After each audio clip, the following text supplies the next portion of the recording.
It seems investigating murders in South Carolina's Low Country is really turning into a thing. That's why we've created another podcast focusing specifically on the murder of Stephen Smith.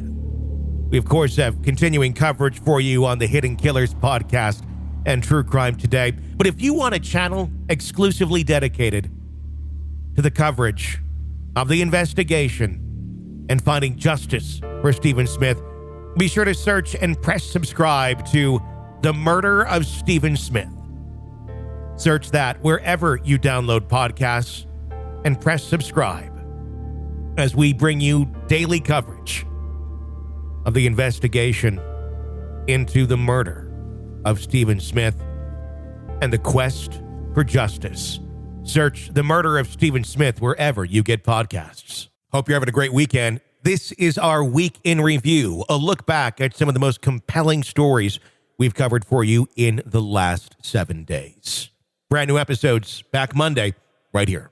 In 2015 and 2016, the neonatal unit at the Countess of Chester Hospital in England experienced a shocking surge in infant mortality rates. As authorities worked to uncover the cause of the tragedy, Nurse Lucy Letby came under suspicion. Arrested 3 times over a period of 2 years, Letby now stands trial, accused of 8 murders and 10 attempted murders of babies under her care. With allegations ranging from injecting air into babies' veins to using insulin to end their lives, the case has captivated the nation and sparked a fierce debate over medical malpractice and the duty of care owed to vulnerable patients. Hear the full story on our new podcast, Nurse of Death, available wherever you get podcasts. Search and press subscribe so you don't miss any of the chilling details in this shocking story.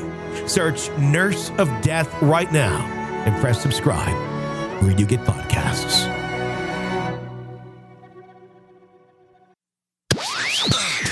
This is the examination of the hidden human condition. You're listening to the Hidden Killers podcast. This is the Hidden Killers podcast with Tony Bruschi. And we got breaking news for you as of right now. Major developments in the Stephen Smith case, as the death is now classified as a homicide.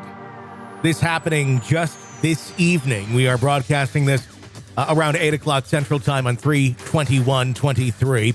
In the startling turn of events, the Bland Richter law firm announced today that the death of Stephen Smith, previously classified as a highway vehicular manslaughter, is now being considered a homicide. The revelation comes after 8 years of unanswered questions and a recent phone call between the law firm's founder, Eric Bland, who will be joining us in just a moment, and South Carolina Law Enforcement Division SLED Chief Mark Keel. Both parties have pledged to collaborate, sharing information and resources to uncover the truth behind Smith's tragic death in 2015. The case, reopened by state police in June of 2021, has, of course, been plagued with doubts about the original cause of death. Stephen Smith's mother, Sandy Smith, started a GoFundMe campaign to raise funds for an independent autopsy. Has raised over $80,000 to date.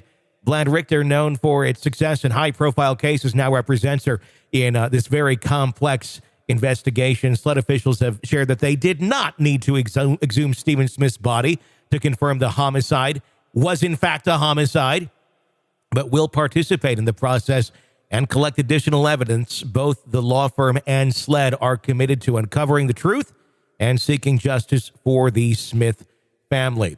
Joining me just a couple of days ago was Eric Bland. We were talking specifically about the Stephen Smith case.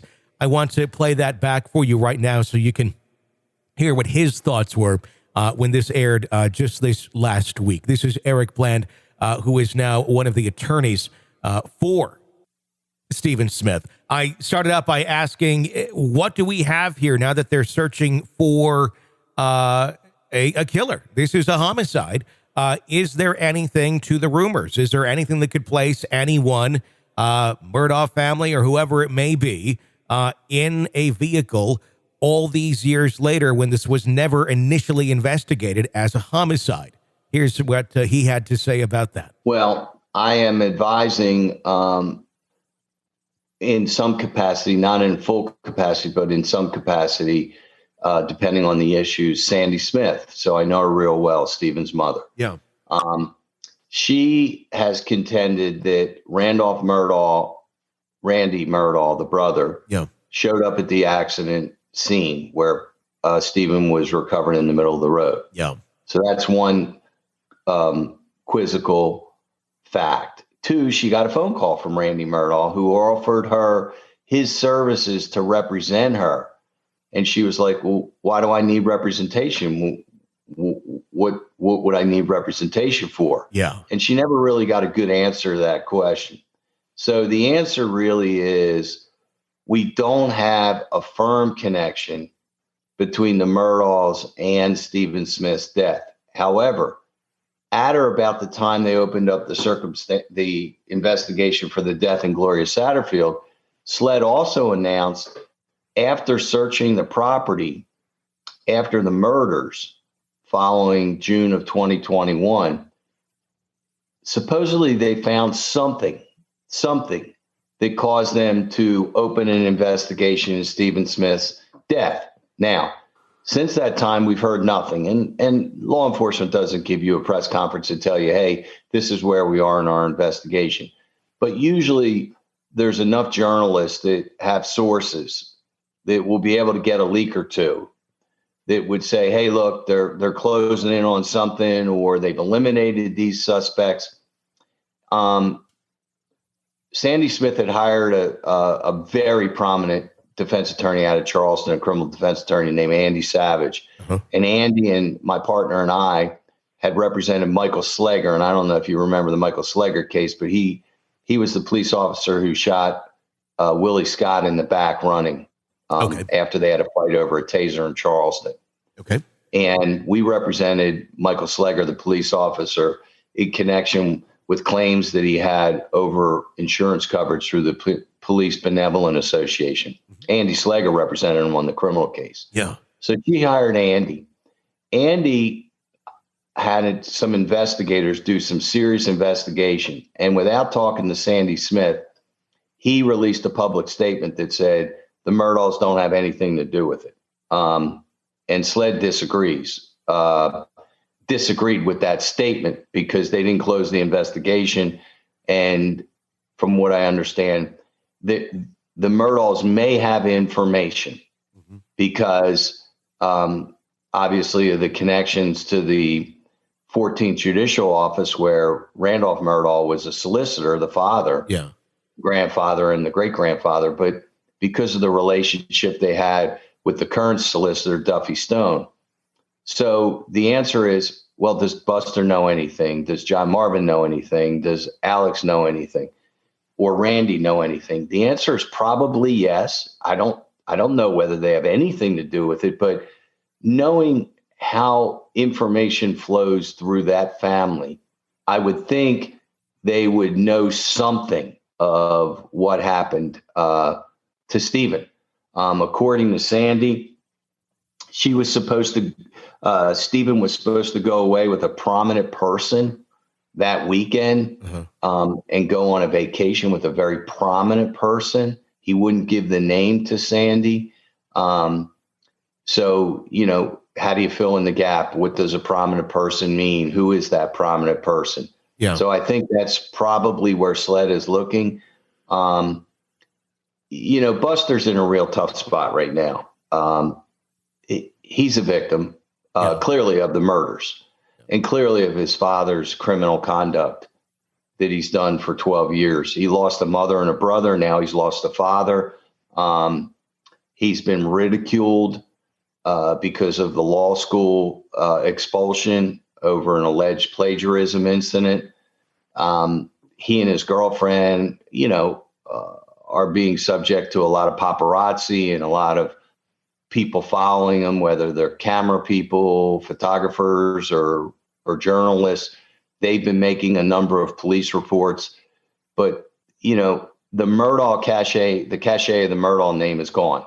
Yeah. The citadel has fallen. So I guess the family wanted Alex to be not guilty of murder of Maggie and Paul because they probably could rationalize, well, that doesn't fall on us. If he's innocent, that's great, or not guilty.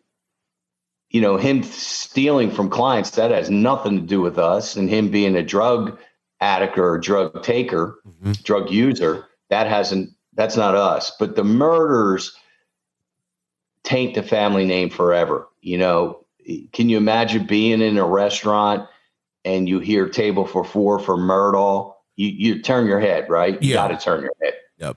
Same if you heard, table for 4 for Hitler. You turn your head. Sure. So Buster, I don't see coming out on top. I don't see Randy Murdaugh staying with his law firm. I think the name has such negative connotation and negative juju to it that you can't be associated with it. Buster's going to have to change his name. He's going to have to change his name to Fred Reynolds, dye his hair black, and move to Montana. I just don't see a way forward for that family, especially because there's so much more to come. This is an examination of the hidden human condition. This is the Hidden Killers Podcast with Tony Bruschi. There's so much more to come. Indeed, there is. This has been a breaking news update from the Hidden Killers Podcast. My name is Tony Bruschi. You can follow me on Twitter at TonyBPod. Press subscribe so you don't miss any of our breaking updates and discussions on the cases that we are following for you right here. Stay with us.